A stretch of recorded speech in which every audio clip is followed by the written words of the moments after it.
Hola amigos, bienvenidos a este podcast de 15 minutos en la UCI. El día de hoy vamos a hablar acerca de muerte encefálica y potencial donador de órganos.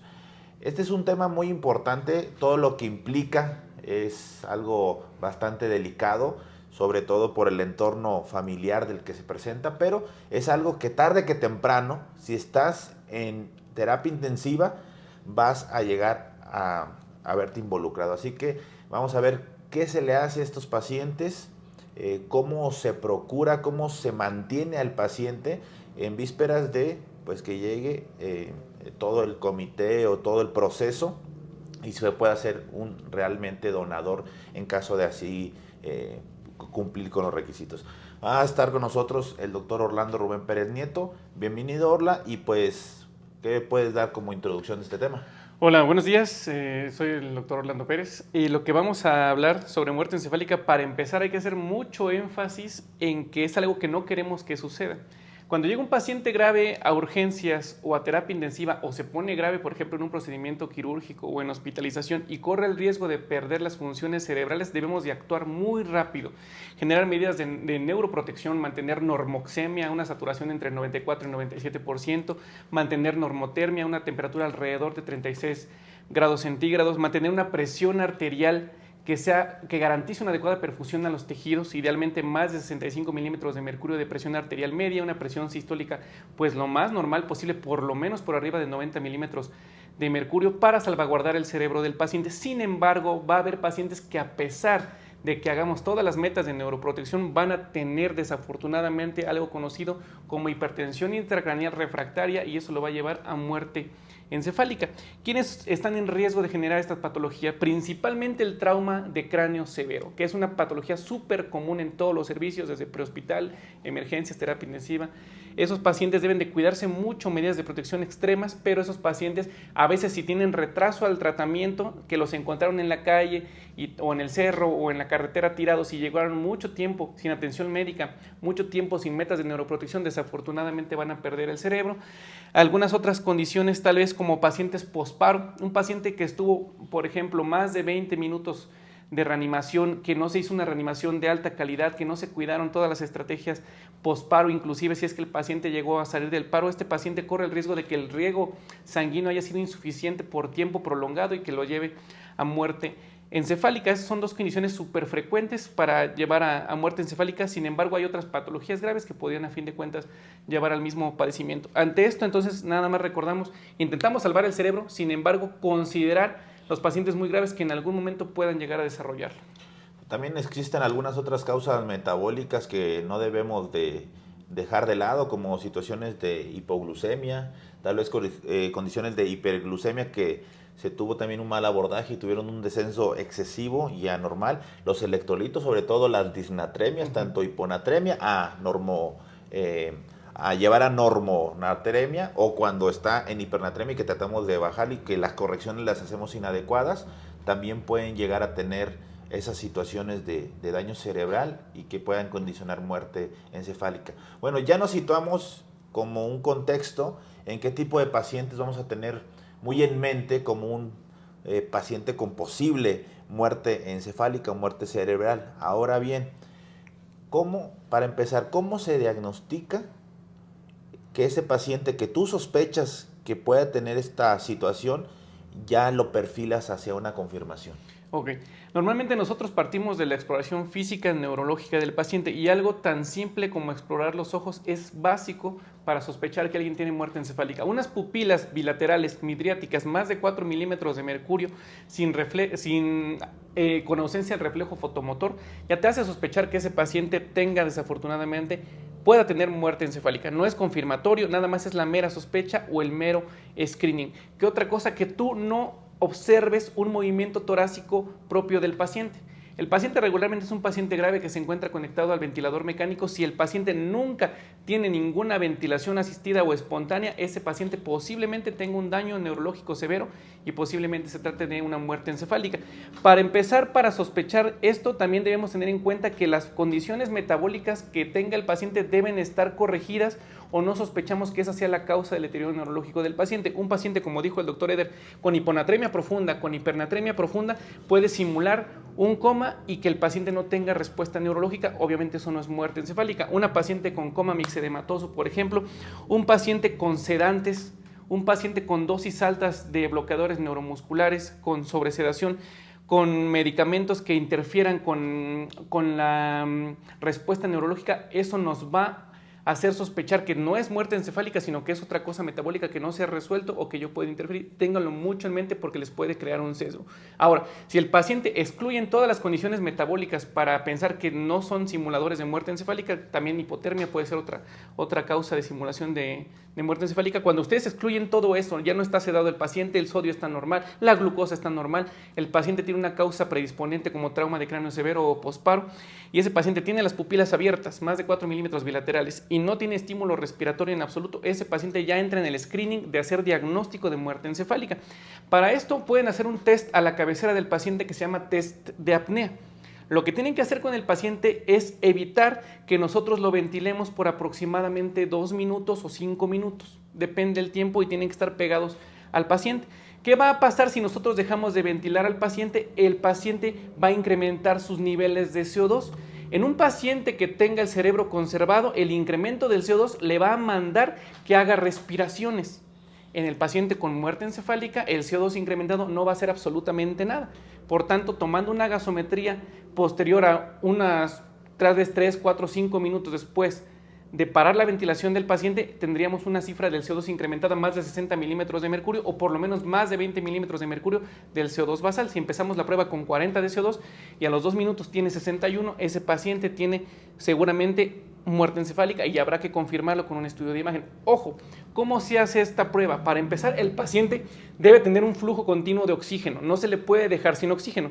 No ventilar no significa no dejar sin oxígeno, debemos de dejarlo conectado al ventilador mecánico y con aporte de oxígeno, o le podemos poner una cánula directamente y ventilarlo el oxígeno a través del tubo orotraqueal o del tubo de traqueostomía, lo que tenga el paciente.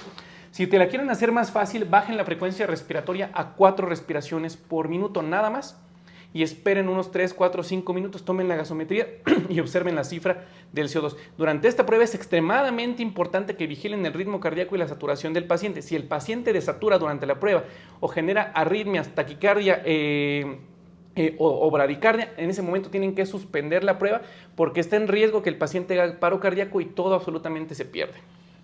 También podrías llegar a optar por pasarlo a CPAP presión soporte y quitarle la apnea. Y también ahí podría ser, nada más dejarle, como tú dices, el FIO2. Me reí un poco porque muchos hacen la prueba de apnea y desconectan al paciente y se esperan ahí los minutos. Y hacen ventilaciones controladas después. Sí, no, pero o sea, no es desconectar al paciente, ¿no? O sea, no es dejarlo nada más con el tubo al aire como un snorkel ahí para que respires. Justamente un flujo continuo de oxígeno y ver realmente que se comporten con apnea. En el ventilador luego es muy fácil ver cuando hay apnea. O sea, realmente no hay ningún gráfico que aumente las presiones pulmonares ahí en el ventilador y también eso podría ser algo muy sencillo. Bueno, entonces ya se dieron cuenta que vamos a diagnosticar de forma clínica primero a nuestro paciente. Eso es bien importante que siempre lo estén sospechando y que no se bajen la guardia del hecho de que es un paciente ya no recuperable. ¿Sabes qué? Tuvo un TSA severo y ya tiene las pupilas dilatadas más de 4 milímetros.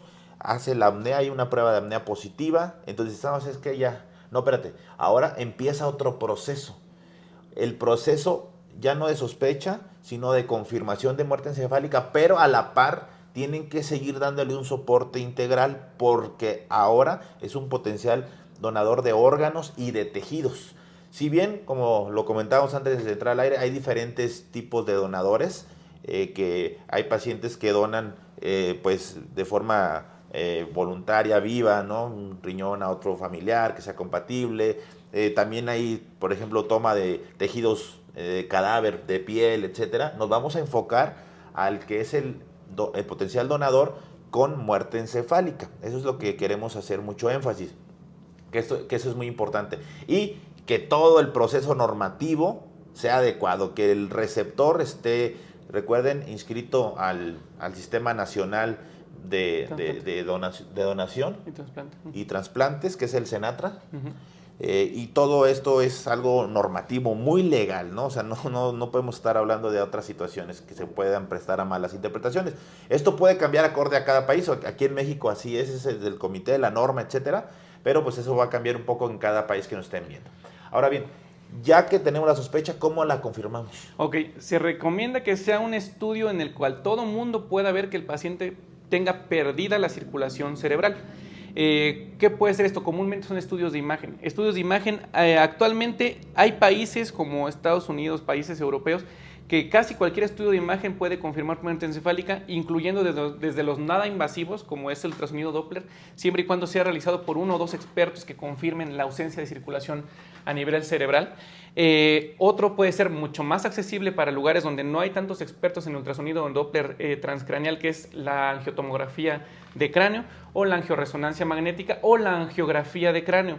En otros lugares donde no tienen ni siquiera tomografías, otro estudio que puede servirles es un electroencefalograma, siempre y cuando el paciente tenga por lo menos pues más del tiempo previsto de la acción de sedantes en la sangre. Por ejemplo, una cosa que se toma a veces como regla es que si el paciente tuvo infusión de propofol, por ejemplo, se quiten 24 horas y después le tomen el estudio. Obviamente es un tiempo exagerado, pero se recomienda eso para evitar sesgos de que tal vez el sedante pueda disminuir la actividad eléctrica cerebral del paciente. Entonces, se recomienda estudios de imagen para que todo el mundo pueda ver cómo hay cese de la circulación cerebral a partir de las carótidas y hacia arriba esté completamente tapada la circulación. Que eso es importante que lo destaques porque muchos creemos que el haber ausencia de actividad eléctrica cerebral es muerte encefálica y realmente eso sería como lo menos adecuado, con menos rendimiento de diagnóstico. Teníamos que ver ausencia del flujo, o sea, algunos llaman una asistolia cerebral. Debemos de ver que no exista flujo con los diferentes métodos que vimos. Todos estos son los que están descritos en la norma oficial mexicana, algunos otros como potenciales evocados, etcétera, pero lo más objetivo es eso, ¿no? Ver. Ahora bien, ¿sabes qué, Orlando? Mi paciente para objetivizar más de TCE, traumatismo craneoencefálico severo, ya tuvo datos clínicos, confirmamos tal vez con, si quieres, una angiotac, ausencia de flujo cerebral. ¿Qué debemos de hacer en esos momentos? En ese momento, en cuanto se confirma una muerte encefálica, ojo, siempre seguimos dándole soporte al paciente, en ningún momento se ha parado el soporte vital del paciente, sigue con ventilación mecánica invasiva, sigue con soporte circulatorio, etcétera, etcétera, etcétera. En el momento en que tú diagnosticas muerte encefálica, tienes que notificar inmediatamente al Comité de Donación y Trasplante de tu hospital. El Comité de Donación y Trasplante es la única autoridad que tiene como regla hablar con los familiares para ver qué es lo que quieren ellos. Uno como médico tiene que informar que el paciente está legalmente muerto y eso es importante.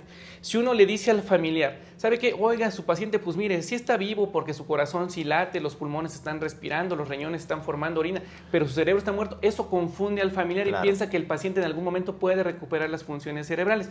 No, hay que ser bien claros.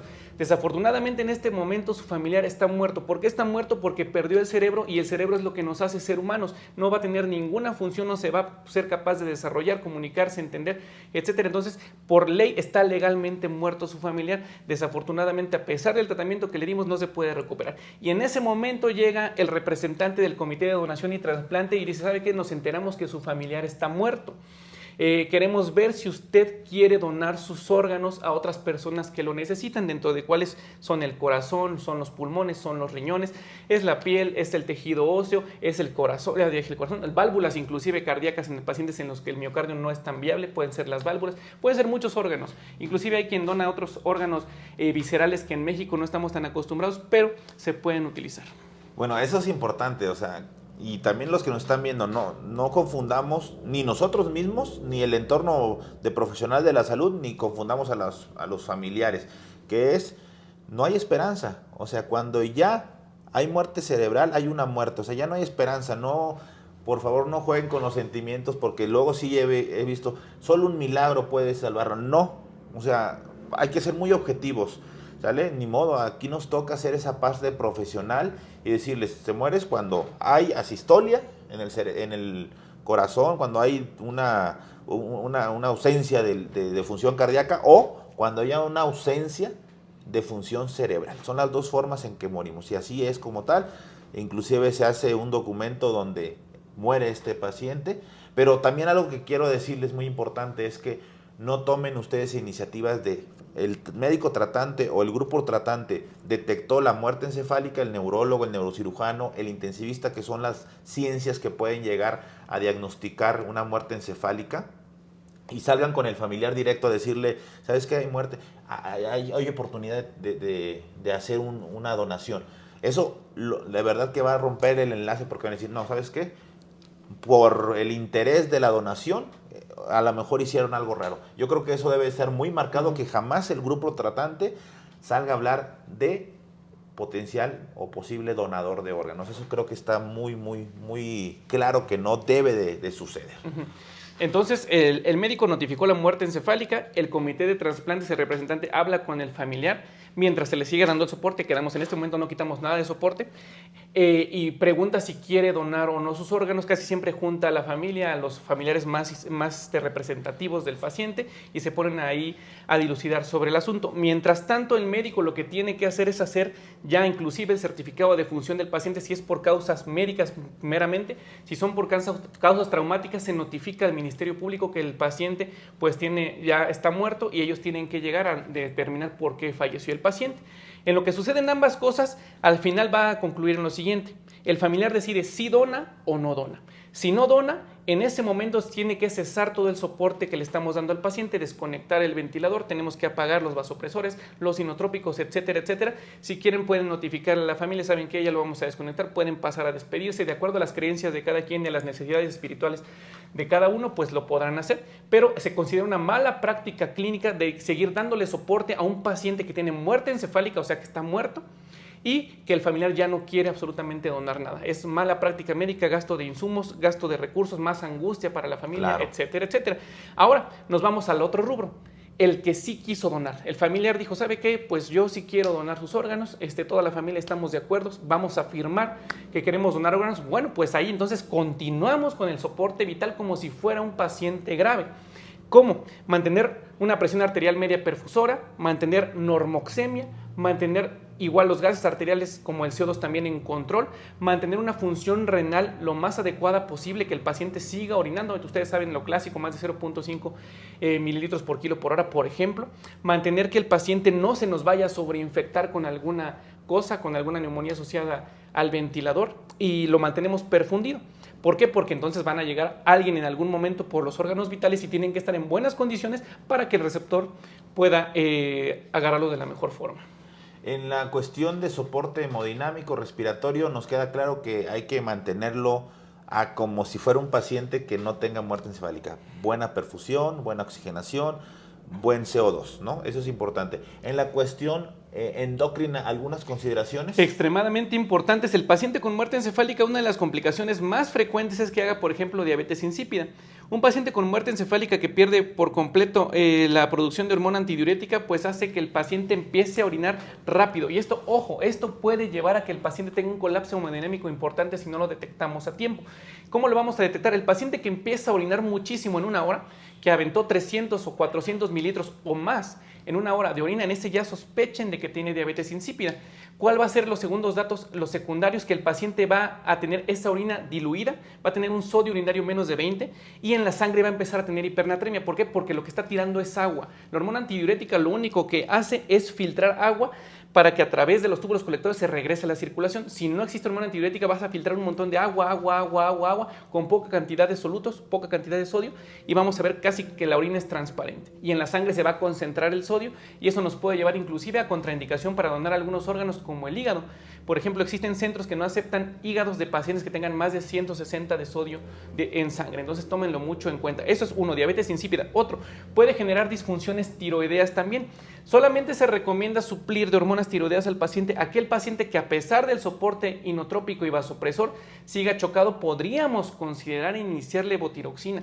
Sin embargo, no es una recomendación fuerte, ni mucho menos, es nada más casi por recomendación de expertos. El abordaje con corticosteroides, porque si una de las glándulas que disfunciona rápido ante estrés severo es la glándula suprarrenal, también se ha considerado en muchos estudios dar inclusive dosis de metilprednisolona, pero también la evidencia falla un poquito al respecto. Hay quienes sí consideran consideran el uso de corticosteroides intravenosos y hay quienes no consideran el uso de corticosteroides intravenosos. Seguramente necesitamos un estudio más grande para determinar su utilidad. Tal vez si el paciente tiene un requerimiento más hacia arriba de vasopresor, podría considerarse que esté haciendo alguna insuficiencia suprarrenal y podría considerarse el esteroide. Y también por ahí el síndrome de secreción inapropiada de hormona antidiurética también lo podría llegar a presentar, aunque eso lo presentan más cuando aún está sin la muerte encefálica, que también hay que procurarlo mucho antes, ¿no? Aquí pasa al revés, aquí producen mucha hormona antidiurética y eso también hay que cuidarlo. Sobre todo eso se presenta un poco antes de que ya haya muerte encefálica, ¿no? Y otra cosa, lo más casi importante de todo es que el paciente en cualquier momento nos puede hacer disautonomías. ¿Qué puede pasar? Que el paciente se nos hipotense súbitamente, se nos hipertense súbitamente, empieza a generar taquiarritmias, bradiarritmias, etcétera. Hay que estar muy al pendiente con esos pacientes porque a veces por una arritmia puede pararse completamente el corazón y se pierde absolutamente todo. Siempre estar a la cabecera del paciente como si fuera un paciente que queremos rescatar, pues estamos rescatando sus órganos, ¿ok? Porque lo van a recibir más personas. Inclusive, paradójicamente, se van a salvar más pacientes de tratar un solo cuerpo que si nada más salvamos a ese mismo paciente si estuviera vivo todavía. Exactamente. Oye, bueno, entonces llegan, aceptan, todos vamos en este proceso, llega el comité donde ya viene el grupo de cirujanos o todos los especialistas que van a llevar al paciente a quirófano para obtener los órganos. Ahí puedes ser riñones, hígado, pulmones, ¿no? ¿Qué experiencia has tenido tú en el hospital aquí en San Juan del Río, donde ya han hecho procuración, ¿verdad?, de pulmones? Claro, nuestro hospital es un hospital de segundo nivel de atención médica y eso tiene repercusión porque desafortunadamente la gran mayoría de hospitales de segundo nivel no están familiarizados con el proceso de procuración de órganos y trasplante. Muchos inclusive no tienen ni comité de donación y trasplante bien formado en sus hospitales. Por eso es importante empezar a actuar donde estemos. Nuestro hospital lleva aproximadamente, si no mal recuerdo, 9 o 10 donaciones multiorgánicas incluyendo corazón, hígado, riñones, incluyendo pulmones, cosa extremadamente rara a nivel de Latinoamérica. Somos los primeros, el primer hospital en México en procurar unos pulmones para mandarlos a otro centro especialista en trasplante pulmonar en Monterrey, etcétera. También se procura piel, tejido oso, músculo, córneas. Todo eso es lo que se puede salvaguardar para que le pueda beneficiar a un paciente. Si se puede hacer en un hospital de segundo nivel, ni modo que no se pueda hacer en centros médicos más grandes o en hospitales de tercer nivel en todo el país. Esta charla es una invitación pues a concientizar sobre la detección rápida de un paciente en muerte encefálica, la formación de un comité de donación y trasplante para que actúe, determinar si el paciente va a ser potencial donador y va a ser el familiar que sí acepte la donación y procurar los órganos para que se lleven a fin de cuentas hasta el receptor, que es el que va a ser beneficiado, y van a ser muchos, mínimo pueden ser hasta 8 personas por paciente. Sí, es en el dato de que sea multiorgánico cuando hay solamente oportunidad de un solo órgano, por ejemplo riñones, pues esos pacientes luego van a quirófano, se hace la extracción de los riñones, se llevan a donde se tengan que llevar para el receptor, esos pacientes luego regresan a UCI y pues también volvemos a lo mismo. Se quita el soporte, si ya se optó solamente por algún órgano en específico, llega, se quita el soporte y listo. También para que no estén gastando recursos, a veces puede llegar a ser confuso, lo regresan a UCI y dicen, ¿ahora qué hago? Pues tal cual, ya es un paciente con muerte encefálica que ya cumplió el cometido de pues ser un donador, ¿verdad? O de un órgano o multiorgánico, así que también eso ténganlo muy en cuenta. Yo sé que es un tema difícil, que es un tema duro, pero queremos hacer conciencia desde nuestra trinchera, que es la terapia intensiva. Pueden buscar más situaciones situación de registro de receptores, de todos los estudios que se deben de hacer ya para que exista la mayor posibilidad de compatibilidad orgánica, menos posibilidades de rechazo, todos los fármacos que se pueden usar, pero nosotros lo que quisimos transmitirles es qué se hace con un paciente en una unidad de cuidados intensivos. No echen el saco roto a eso, acuérdense, termina un proceso que es un proceso de atención y tratar de salvar al paciente, y empieza un proceso de tratar de salvar a muchos pacientes, y está en sus manos poder hacerlo. ¿Algo más que quieres agregar, Orla? Nada más, estén al pendientes, investiguen en su hospital cómo se lleva a cabo el proceso de procuración y donación de órganos, y si no hay algún comité formado, gestiónenlo o por lo menos metan en la cabeza de los directivos para empezar a llevarlo adelante. Y no se rindan ante un paciente que tiene muerte encefálica, no se rindan, no dejan de darle soporte hasta que se confirme si va a donar o no va a donar sus órganos. Un abrazo a todos. Muchas gracias. Recuerda, si llegaste hasta este punto del video o del audio, pues síguenos en Entrenamiento en Áreas Críticas en YouTube y en Spotify como 15 minutos en la UCI, y pues en todas nuestras redes sociales como Ventilación Mecánica Vento, cursos online en siemprevirtual.com, cursos presenciales en intensivecare.com, y pues donde quiera que aparezcan ahí, denos manita arriba y compartan. Y la Sociedad Mexicana de Medicina Crítica y Emergencias. Un abrazo.